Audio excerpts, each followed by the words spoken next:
Hello everyone, it's Attacker72 here, and for today, so it's been quite a while since I've talked anything related about the Game Awards, and really, the last time I talked about it was last year when they showed off the Game of the Year nominations from things like Tears of the Kingdom, Alan Wake 2, Mario Wonder, and just a few others to go about. And really, the last time the Game Awards was kind of this good was, I guess, around mid 2015 or probably 2018. But really, the Game Awards just hasn't hit as much lately, especially with last year after a bunch of things that has happened. Like, I feel like a lot of people remember the please wrap it up sign that was shown during events. And that right there was, if not extremely disrespectful to the game developers that was trying to give a speech. Like, I know there's a show going on, but it is kind of disrespectful, especially when this is also the same event that gave Hideo Kojima basically 10 minutes of talking. Meanwhile, developers talking about, a late developer that unfortunately passed away gets sidelined, especially to Eiji Aonuma, who was talking a lot about it, and he also got cut with the specific one. So there was a bit more that has happened, like, since 2020. If I recall, 2020 also had The Last of Us Part 2 win many rewards that it really left a lot of people dissatisfied. 2021 was kind of better, but 2022 and 2023 was definitely one of those things where the game announcements weren't as hidden and the awards just weren't as deserving. But I do have to mention about this before I even start, is that the Game Awards should not be taken seriously. I mean, it is great to honor the games that we've had throughout the year, but there are times where I just have to realize, where you all have to realize that the Game Awards should just not be taken seriously at all in the slightest. And that's what I find funny about this. But in this video, obviously, I want to be talking about all of the personal highlights for this year's Game Awards. As I'm gonna be honest, this was actually an improvement. Jeff could definitely learn a lot from his past events, especially during Summer Game Fest, and definitely from last year's event. And there were definitely some great announcements. There are obviously some stinkers there, but I want to be going through all the highlights in this video of what I want to talk about the most. So I hope you guys enjoy this, and let's talk about the highlights for the Game Awards 2024. So first off, we gotta get this Nintendo thing out of the way. Yes, Nintendo obviously did not show off as usual. They didn't really have much big game announcements, but one thing that did caught my eye particularly was this last message by saying, when they said this: "Thank you for joining us now and into the future." Now, I know this message isn't really gonna be that deep, but given the fact that next year it will be a huge, big year for Nintendo when they reveal their next console, saying into the future is definitely something, as the Switch's lifespan is nearly at its end. And of course, it's still going to get games from time to time, but for now, we still have our next big console that Nintendo's cooking. So even though Nintendo is obviously didn't show much like they did in the past 2 years, that I don't really mind, because we are still waiting, because, Nintendo already has a great year ahead of us, especially with the games we've got this year, from Brothership and Shadow and Zelda Echoes of Wisdom, all of that. But starting off, we got ourselves some huge, great starts. We got ourselves the fourth game of Borderlands getting an official trailer. It was teased a few months ago, funny enough, a couple of weeks right after the Borderlands movie that came out. And I personally don't play much of Borderlands. I don't really know much about the series personally, but hey, for those that like Borderlands, I'm happy for you. And we got ourselves the fourth game. We also got another fourth title, that being The Witcher 4, this time having Ciri as the main protagonist. I also haven't played The Witcher 3 at all, so I don't have much knowledge of it, but hey, the game looks cool. I might actually want to play The Witcher if I have the chance. But we got ourselves a fourth game. I'm pretty sure 4 is another lucky number as well, like Kingdom Hearts 4. And no, Kingdom Hearts 4 did not get any big trailers at all. We're just gonna wait like another 3 years for that game, I guess. Now, for those Elden Ring fans, for those that enjoyed the Shadow of Erdtree this year, don't worry, we got some more Elden Ring content. This time, we got Elden Ring Night Rain, and from what I can tell, this game feels more like its separate game rather than its own DLC. Whereas Shadow of Erdtree, while yes, it is DLC, like a $50 DLC, it feels more fitting from the fact that it actually is its own separate game. For Night Rain, from what I've seen so far, it definitely is a game that is so separate that at this point, Elden Ring is just its own IP than just a standalone title. It's basically the equivalent to Dark Souls at this point. And you know what? From Software is really cooking, because there's no way they have been making this type of content since 2022 and are still making bangers. Here's a random one I want to talk about. We got ourselves Content Creator of the Year, just a small little highlight, that being one of my favorite streamers, Queso. Queso wins Content Creator of the Year, let's go. Just a small highlight I want to get out of the way. Now for those fighting game enthusiasts, don't worry, we got ourselves a 6th title for Virtua Fighter. Yes, that's right, another big fighting game series is now getting its new title with Virtua Fighter 6. And from what I've seen so far, it's definitely interesting, and I think we've seen glimpses of Akira and I think a new character. I have no knowledge of Virtua Fighter other than, you know, Jackie and Akira, and that's just about it. But hey, it's great to see more fighting games. But then we get to Tekken 8. Now Tekken 8 has officially revealed its final DLC character for season 1, and some really think it was going to be a big one like Tifa from Final Fantasy. Like, that was a big character that a lot of fans have wanted, but it is a Final Fantasy character actually, but it's not Tifa. Instead, Final Fantasy 16's main protagonist, Clive Rossfield, will be coming as the final DLC character for Tekken 8's first season pass with a brand new stage, and wow, he looks incredible. The gameplay of Clive looks incredible, and I don't know Tekken 8, I will eventually, but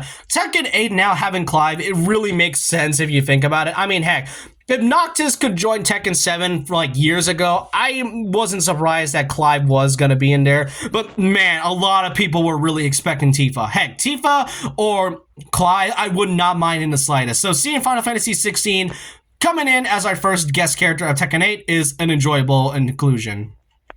Next up, we got ourselves a bit of a big revival. This one right here is a game developed by Capcom, that being Onimusha, Way of the Sword. Now, I don't personally know much about this game. I just want to talk about this since it is a big highlight I want to talk about, since, you know, this is one of the few instances where Capcom remembers they have games than just Mega Man, Street Fighter, and Resident Evil. So, seeing a big revival like with a game like this is actually great. And from what I've researched so far, the game I mentioned, Virtua Fighter 6, is actually being made by the same developers as the one who are making Onimusha. So yeah, there's definitely a lot of grind in this one. And now we get to talk about some stinkers, because at this point, why not? The Game Awards is always going to have some of those bad highlights, and this is one of them. The Last of Us Part 2 Remastered coming to PC, as if The Last of Us isn't shoved to our throats at this point. I mean, hey, we got The Last of Us Part 2 back in 2020, then we got The Last of Us Part 2 Remastered. The director is not really a great person, and now we got a PC version of this one. I mean, at this point, I cannot wait for when Part 3 comes out, and then it gets a remake, and then a remaster, and then a remaster of a remake, because why the heck not? Then we get to the Player's Choice Rewards. This one is one of the most controversial ones of this year's event, because when they first showed the selection, there was definitely a lot to go from. You got things from Power World, Zenless Zone Zero, you got Echoes of Wisdom, but then you got games like Sonic X Shadow Generations and Persona 3 Reload, both of those games which do not appear in this title, in this event. Yeah, I'm not kidding. Persona 3 Reload and even Shadow Generations does not appear in any other category than Player's Choice. And unfortunately, throughout the entirety, only 5 remain, and 3 of those, by the way, were gacha games, being Zenless, Genshin, and Wuthering Waves. And the only new game that is technically a new one, well, if anything, it is a new game, that being Black Myth Wukong, and the other one, Elden Ring Shadow of Erdtree, is basically just DLC, even though it is basically just its new game at that point. So, if all in all, we got 1 DLC, 3 gacha games, and 1 actual new game, and I have no idea what was going on with the Player's Choice or whatever this category is going to be called. I didn't really care. If anything, I feel like this category should just not exist anymore, because, you know, there was definitely some choices to be made. In like 2022, when Sonic Frontiers was, you know, coming out, there was a lot of people vouching for Sonic Frontiers to win over Genshin Impact, and there was a lot. Really, and what I don't get is that why exactly are 3 gacha games in this one? And this is coming from someone who admittedly has played Zenless, and I like the game for its combat, its story, and the characters. I really like Zenless for what it is, and not from the bad advertisements. But I don't really think it deserves this type of reward, and thankfully it didn't win, as instead, Black Myth Wukong does win, you know, it's the award for this one, which, you know, thank God we don't have 3 gacha games. It's surprising that Wuthering of all games is in here, as I don't really think it has fans from what I've heard. But yeah, the Player's Voice one, I feel like should just not be a category anymore if we're gonna get choices like this. Yeah, we gotta continue on with some more stinkers, as now we got ourselves another game that is made by Bandai Namco, that being Shadow Labyrinth, which is a game that is inspired by Pac-Man. Yeah, I don't know myself, but yeah, Shadow Labyrinth is a platforming game that is inspired by Pac-Man. It's going to be coming to all consoles, including the Nintendo Switch. And don't you think it's kind of funny how we've been getting like Pac-Man related stuff that doesn't really involve Pac-Man? Heck, the Secret Level show basically has Pac-Man as an anthology, and this is one of the few instances where I don't think Pac-Man deserves an anthology like this. Okay, after about a few negative parts, now we get to talk about some actual, good highlights. First up, for those Metaphor ReFantazio fans, or just Metaphor in general, Metaphor did at least win 3 rewards. It is part of the game it was nominated as Game of the Year, but it did not win that award. But at least it won 3 things, and it kind of goes to show that Atlas is really doing a lot for this year, especially since, Persona 3 Reload did not get nominated for anything other than Player's Choice, but that didn't matter since that was eliminated anyway. Now, it's since we can't get enough Sonic content, since, Sonic Movie 3 is coming next Friday, now we got ourselves another new Sonic game that will be releasing in next year. That being Sonic Racing Cross Worlds. And this is one of the few announcements that I was genuinely curious about, and it is so bad from the fact that they only show 20 seconds of a teaser. They can't just do that. They can't just show something that looks really engaging and then suddenly just not show anything else until like next year. And you know what? From what we've seen so far, it could likely be a bit of a crossover thing again. Like the last time we had a crossover related Sonic racing game was All-Star Racing Transform, and that was like 2013 if I recall. However, I want to keep my expectations low on this one, as the last time we had a Sonic racing game that came out and people thought it was going to be big, we had Team Sonic Racing, which isn't too bad, but definitely had a lot of missed potential. But Crossworlds definitely is by far the most interesting game that I am curious about, and it's a shame they only showed 20 to 30 seconds of a footage of it and then don't show any more. Sega, what are you cooking right now? Next, we got ourselves one of the final few game announcements that they showed off near the end of the event. First up, we got Dispatch, which is a game that was kind of developed by Aaron Paul and Laura Bailey. Yeah, that's right, for those that are Breaking Bad fans, Aaron Paul is involved with this game. And from what we've seen so far, this game kind of has a mix of like those Telltale games like Minecraft Story Mode and Wolf Among Us, and the cast is by far one of the craziest ones I've seen. Aside from Aaron Paul and Laura Bailey, you got Jacksepticeye and freaking Moist Critical, Charlie of all people, being cast. And that's the least of the other ones, because there's a lot more list into this game, but this game actually looks pretty interesting. The art style is unique, and the gameplay looks interesting, and the fact that it has some choices like those typical Telltales makes me really interested, I'm not gonna lie. Now we get to another big highlight that I was the most excited about. After basically over a decade, Capcom, we had one revival with Onimusha, which is great.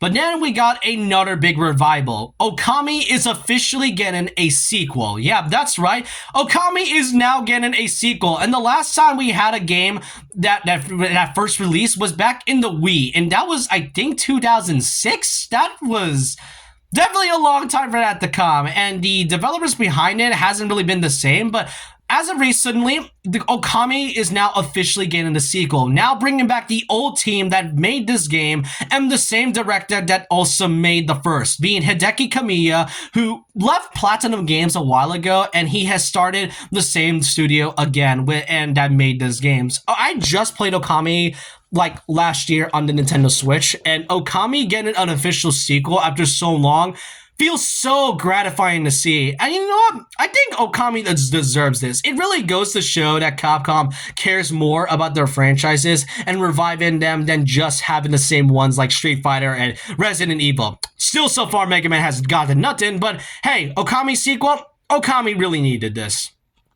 Then we got ourselves the last big game announcement that was shown at the end of the event before we get to the Game of the Year nominations. And, the thing about about this specific reward, or more so the announcement, was how it was hyped. I mean, you all know that one meme where Jeff Keighley is just like this, you know, that one synthesized kid meme. Yeah, that's basically what this is. Intergalactic Heretic Prophet is a game that is developed by Naughty Dog and is also being made by the same developer, the same director as The Last of Us, being Nick. And yeah, I feel like this shouldn't really be the big final reveal. If anything, I think Okami sequel could have been the big final reveal before the Game of the Year nomination. I mean, it looks cool, but I mean, the fact that it's being made by Naughty Dog, who's been creatively bankrupt as of lately. I mean, I literally just showed the PC version of The Last of Us Part 2. If that's not creatively bankrupt, then I don't know what this. And yes, this is a new IP at least, but the thing is that Nick's reputation isn't exactly great, and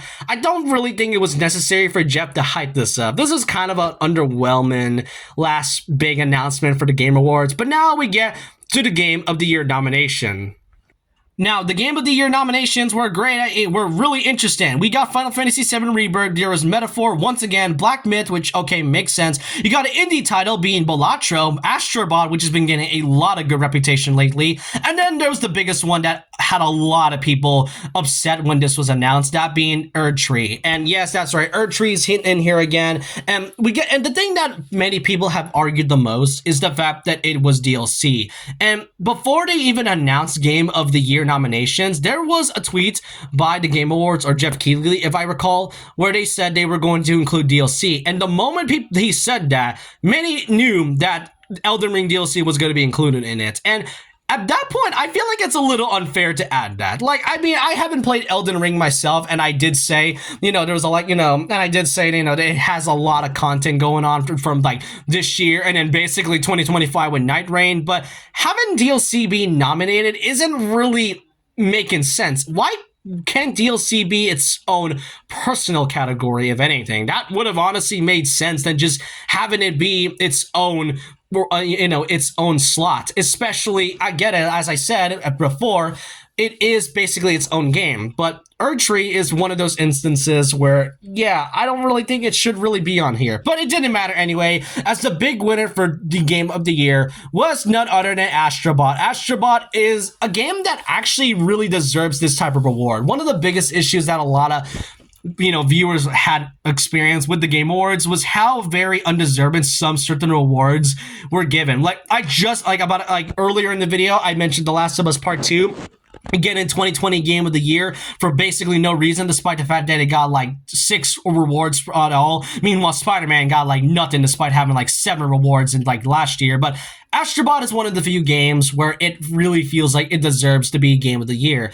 And not only is it a deserving reward, but it could also be a big wake-up call for Sony that maybe they should not just focus on live service games and actually make games that people would like to play and enjoy. I mean, when was the last time we had a Jackson Daxter game, or like Sly Cooper? When was the last time we had really great and stylized platformers than realistic ones? Because Sony's category in terms of exclusives is really not great as of lately, and it's been noticeable since 2020. So Astrobot could really be, if not a huge wake-up call, or they'll just be Sony and just not do the same, and just do the same thing as they usually do. But Astrobot is one of the few games that really deserves Game of the Year, and it won a lot more rewards before this, so it really felt like it was gonna win the big year after all. So that was all the highlights I want to mention for the Game Awards of 2024. Yeah, there were some things I was negative about, but there were definitely a lot of games and announcements that I was really interested in and really hyped about, like the Okami sequel. But I want, like I mentioned in the beginning of the video, the whole Game Awards event is something to not be taken seriously. It's just a thing to see developers have their time to shine, and I do enjoy this. It's just some of these highlights I just want to talk about, and it really goes to show that Jeff is at least improvement after a lot of criticisms he was given in the past couple years. But let me know your thoughts and opinions down below about this, and let me know which one of these highlights are your personal favorite for this year's events. Let me know your thoughts and opinions down below about this. And so with that, leave a like, comment, subscribe, hit the notification bell for more videos, follow my Twitter, and I'll see you guys next time. And remember this, once a legend, always a legend.